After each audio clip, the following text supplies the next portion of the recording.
what were the keys for you to switch your mindset from just having one stream of income with your career to having passive multiple streams of income? Yeah, so I think I can probably trace it back to when I was 17 years old and I first read The 4-Hour Workweek and came across the idea of passive income, and immediately my mind was blown. And I could, it's sort of like in there's like Japanese animes when like the good guy gets this like special power and suddenly they can see like all the chakras around them. It was sort of that kind of moment where I had just by default been following the traditional path of just assuming that, oh, okay, I'm going to be a doctor, I'm going to make money, and then I'm going to hopefully ascend the hierarchy and eventually make enough money to buy a bigger house and then retire. And I just hadn't really considered any of those assumptions until I read 4-Hour Workweek. And then from that point on, it seemed to put a terminology on something that I'd sort of been feeling anyway, that maybe just the traditional career path of medicine maybe wasn't quite for me. But it was reading that book, The Parable of the Mexican Fisherman, which he talks about as well, that made me realize, okay, what I really want to do is I want to do medicine for fun. And then I want to make enough money to sustain myself through multiple streams of income. And so from my first year of med school onwards, when I was 18, I decided, okay, this is going to be the path. And that was then my hobby in the evenings when I wasn't writing an essay or studying for an exam or hanging out with friends. I'd be tinkering away at websites and trying to slowly build these streams of passive income. Really? And can you explain, for those who have not read The 4-Hour Workweek yet, can you explain the parable of the Mexican fisherman? Oh, certainly. The Parable of the Mexican Fisherman is one of my favorite stories. Essentially, the story is that there's an American investment banker, and he goes to this small coastal Mexican fishing village, and he sees this Mexican guy on the boat, and the guy's like fishing a few fish, and he has some of the fish. He's like, oh, this tastes amazing. And the guy's like, yeah, it's enough to support my family's immediate needs. And the American asks, well, why don't you go out and fish more? Like, why are you only fishing like 5 fish a day? And he says, well, I'm quite happy. I'm making good money. I get to spend time with my family. I get to have a nap in the afternoons. I get to go down to the pub in the evenings to play the guitar with my amigos. And then the American investment banker like goes on some big rant about how he's a Harvard MBA and he can kind of transform this into a business empire, and how he can then get the Mexican to move to New York and then open up his own warehouse, open up his own like empire, and eventually make millions 30 years down the line. And then the kind of long story short, the Mexican kind of goes down this, asks the American, okay, what next? And the clincher at the end of the story is that, well, the American says, well, that's great. Once you're 65, then you can retire and you'll have all that money. And then you'll be able to live in a village. You'd be able to like have a nap with your wife. You'd be able to play the guitar with your friends in the evenings. And that story really hit me hard because it really shows the importance of building a life day to day that we enjoy and get value out of, rather than the deferred life plan of working really hard and grinding and hustling to get to the point where we have lots of money and then we're retired, and then kind of going back to that life that we could have had much like when we were younger. So I'm probably butchering the story. The actual version is much more concise than that, but that was a real powerful moment for me to realize that kind of day to day happiness is what matters. And I sort of felt maybe I wouldn't necessarily get that within the traditional career of medicine. Right. Yeah, it's a great story. It's a great kind of approach to life. It's like, okay, if you're going to work this hard to kind of relax when you're older, why not kind of incorporate some of that and integrate that philosophy in your life right now and set yourself up?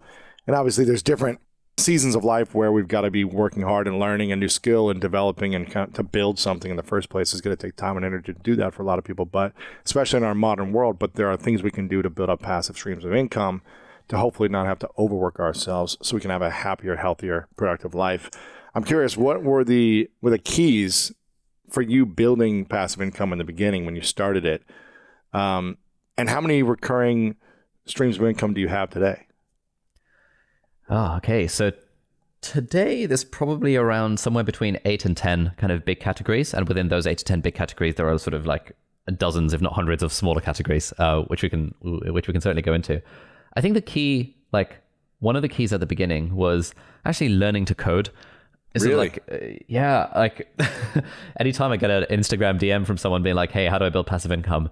Like, I think even today, even in 2021, even with all the no code tools and everything out there, I still think learning to code is just a ridiculously valuable thing that anyone can do, and anyone can learn. And it just immediately unlocks the ability to generate income from the internet, which you just don't really unlock when you don't know how to code. So kind of in two ways. Number one, I think when you learn how to code, then anytime you have an idea for something. So for example, when I was in med school, I had an idea that, hey, I want to help other people get into med school.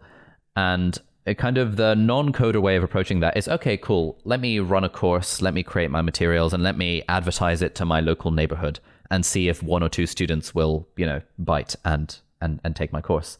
Because I knew how to code, because I knew how to make websites, because I'd been doing freelance web design since the age of like 13, I knew that I could make a website for this. And I knew something about marketing. I knew something about ads. I knew something about content marketing. I knew something about SEO. Those were all things that I learned through the learning to code web design trajectory, which meant that when I had this idea for a business, immediately it had a scale far greater than anyone else could have done who didn't know how to make websites and didn't know about this world of the internet.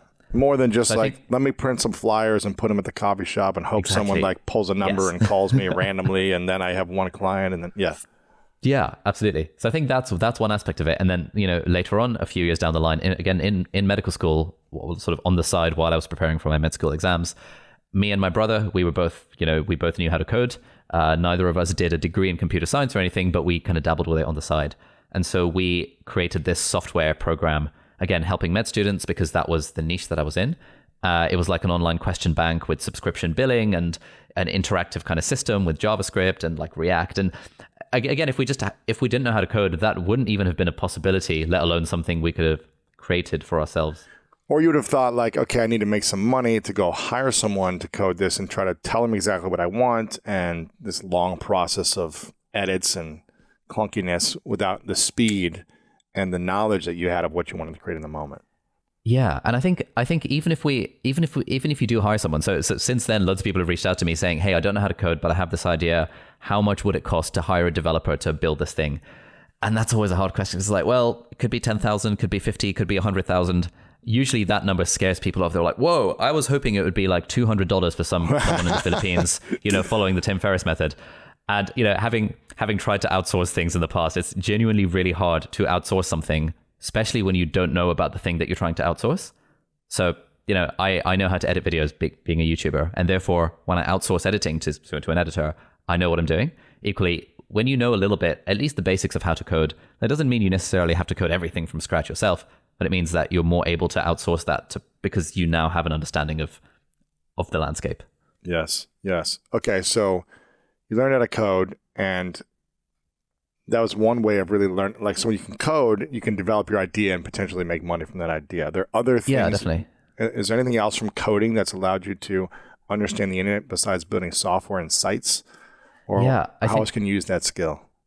Yeah, I think the other thing about coding is that so the first one is that if you get an idea, then you can just build it over the weekend and ship it, and it can do quite well.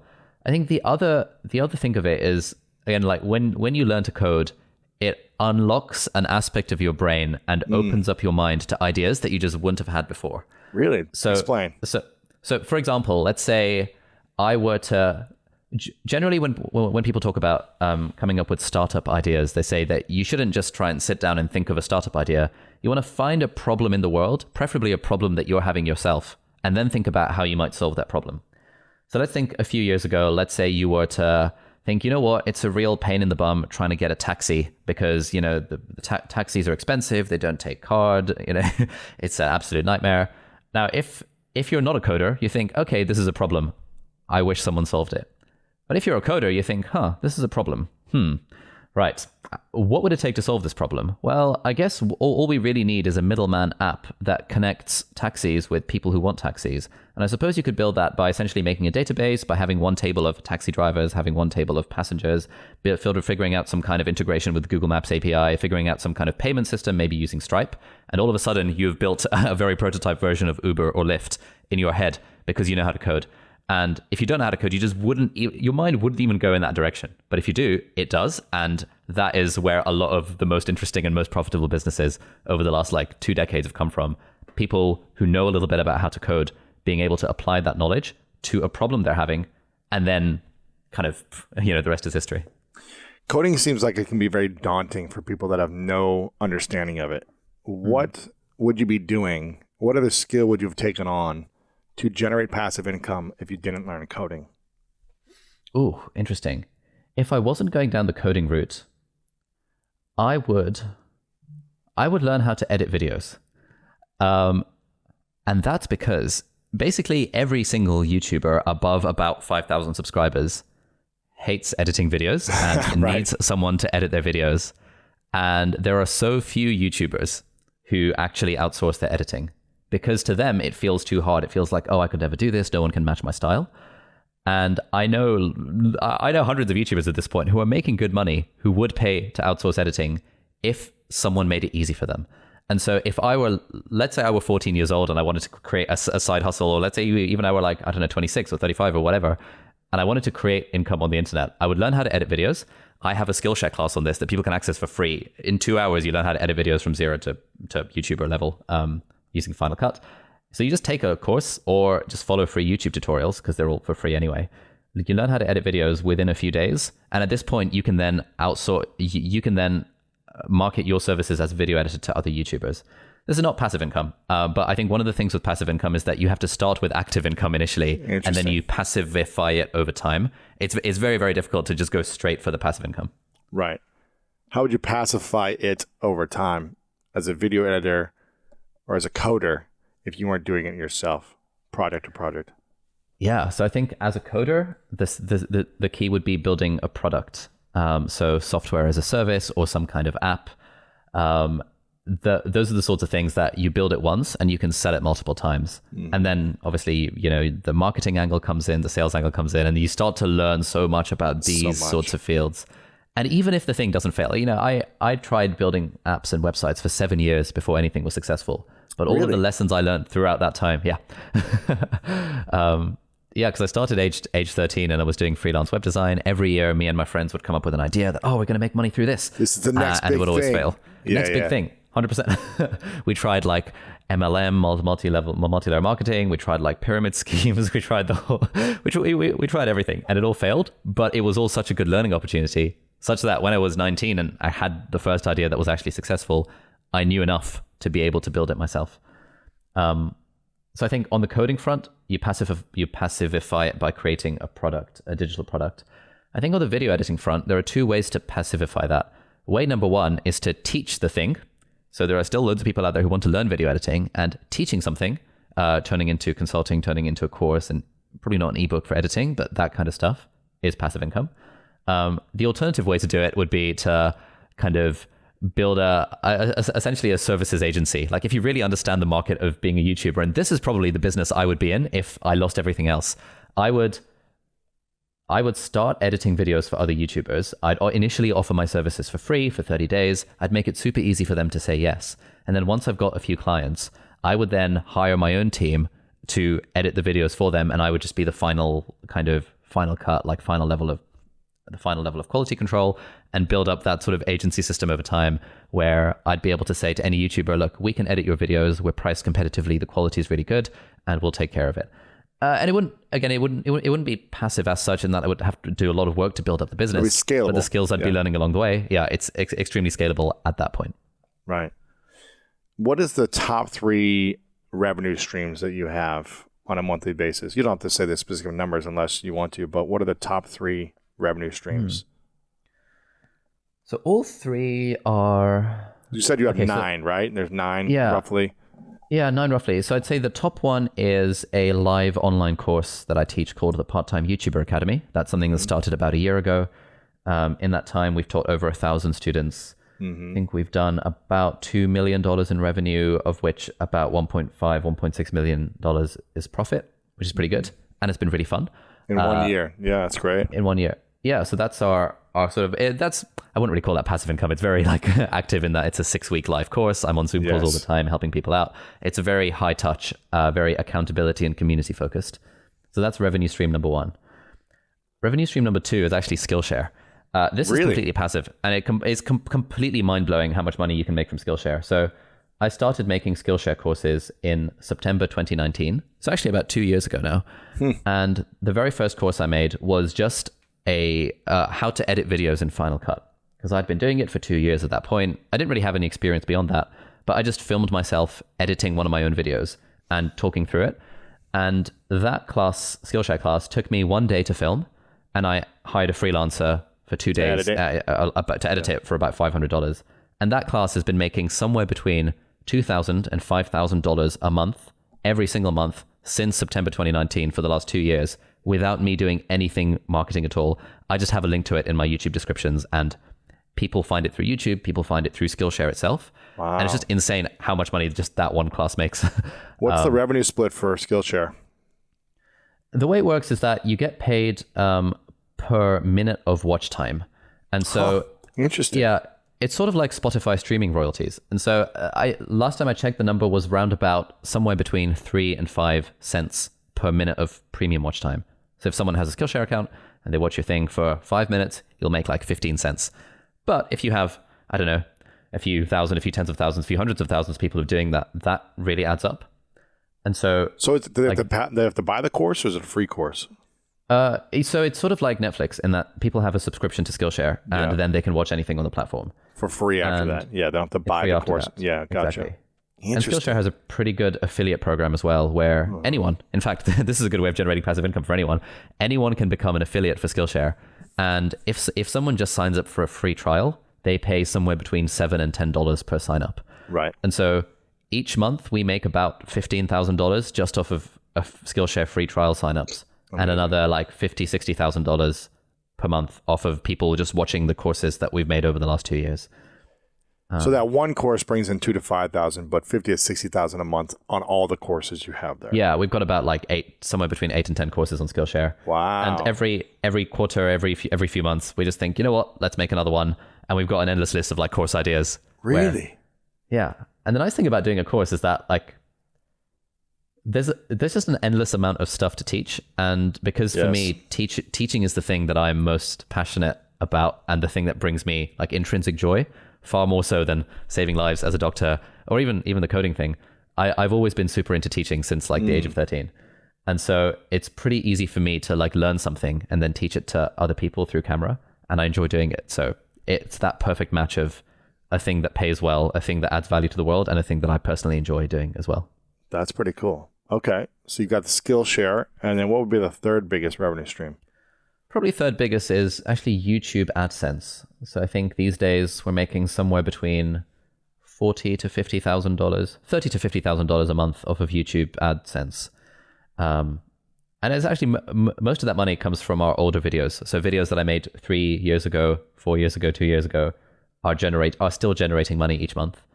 And that's why anytime I make a YouTube video, I sort of consider it as their own asset class. It's sort of like an investment, real estate or crypto is an asset class.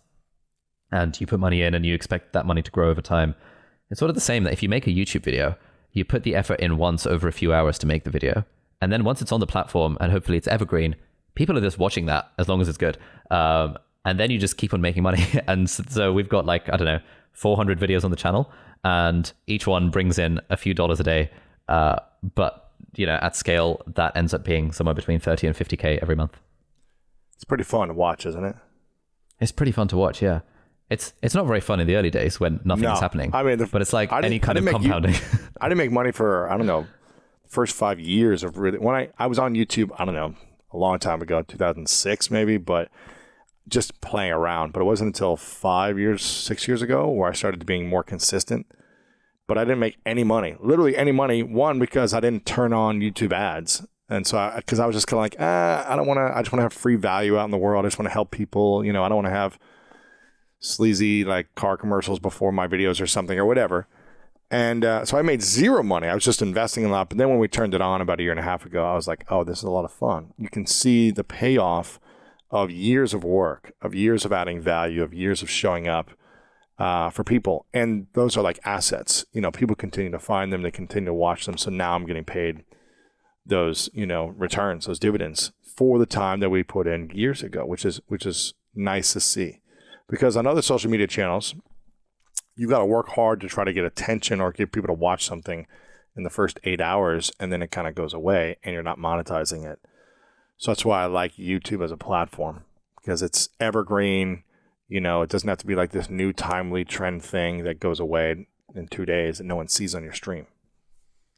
Yeah, I think that's one of the great things about YouTube, and we've touched on again one of the secrets of of passive income, which is that it really is just about adding value consistently over a very, very, very long time, and then you just kind of automatically make money. You don't even have to think about it very hard if you're doing stuff like YouTube. And I think one mistake I see a lot of people make is that they focus on the income side of it too early, and they don't recognize that ultimately money is just an exchange of value. And so if you can show up week after week, like you've been doing for the last 8 years, then of course you're going to make money. Like you won't not make money. The more value you add to the world, the more the market rewards that.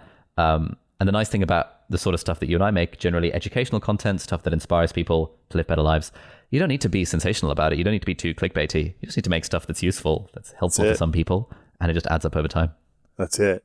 What would you say are some of the habits that have helped you think this way and start earning more money? Are there a few specific habits that you learned or things you learned the hard way not to do that you've been consistent on now in kind of developing these revenue streams?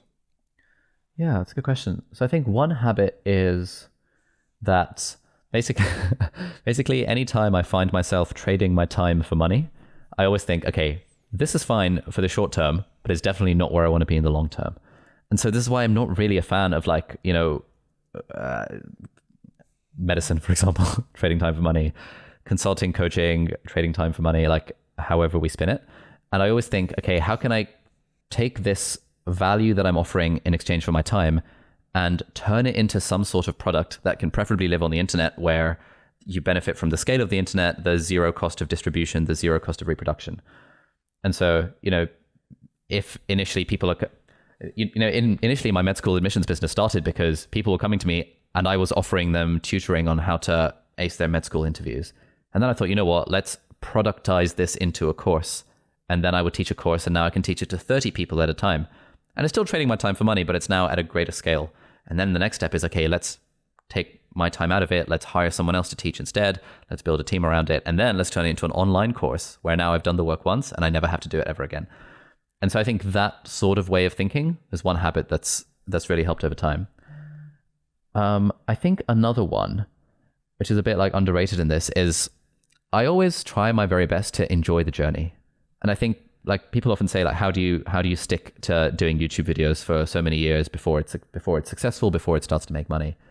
And I generally think the only real way to do it is to find ways to enjoy the process. And when you're not making money, that's the key. Is how do you enjoy it when you're not making any money, when you're working actually really hard, more hours than you need to create something, or than maybe you want to, but you're like, you know what, I'm enjoying this process even if I don't make money. And I think that's, not to interrupt you, but for a second, I started my podcast with the intention of, I want to create something that's fun for me, that adds value to others. And I'm going to do it for a year. I'm going to do it every week for a year. And my intention is not to make money in the first year. Eventually, I would like to make money. But the first year for me was all about, how do I learn this new skill that I've never done before, podcasting? I had no clue what I was doing. How do I have great conversations with people so I can learn something and improve my life? And then how can I share this in a way that other people get value from listening as well? And I remember saying, I don't want to have any sponsors. I don't want to sell anything for the first year. I just want to become better. And then after year one, I'll reassess and see if I like it, if it's working, if it's not working. And then if I want to start making money, how to make money. And that approach really supported me. And I feel like because I was so clear on my intention, and I came from that space, not how do I make as much money or this, but how do I add as much value, sponsors started coming very quickly. And I was kind of like shying them away because I was like, well, let me just keep figuring this out and get better. And then it just started coming, in lots of different ways. I was thinking, okay, maybe there's just advertising. But then people said, well, can you write a book about this? Can you do a course about this? Can you do a live event so we can all come together, this community? Can you do coaching? Can you do a mastermind? Like, all these things came from just trying to be good at one thing. And it sounds like it's what's worked for you as well. Like, you just did YouTube because you enjoyed creating YouTube videos. And then all these revenue streams started to come after you said, let me focus on adding value to people first. Yeah, exactly. Yeah, I really like that line that you said, which is like, I think you said, how do I do something that's fun for me that adds value to others? And I think that's just the key. Like, if you can do something that's fun for you and adds value to others, then you're just bound to make money at some point over the long term with a long enough time horizon. Every quarter, every few months, we just think, you know what, let's make another one. And we've got an endless list of like course ideas. Really? Yeah, there's just an endless amount of stuff to teach. And because for me, teaching is the thing that I'm most passionate about and the thing that brings me like intrinsic joy.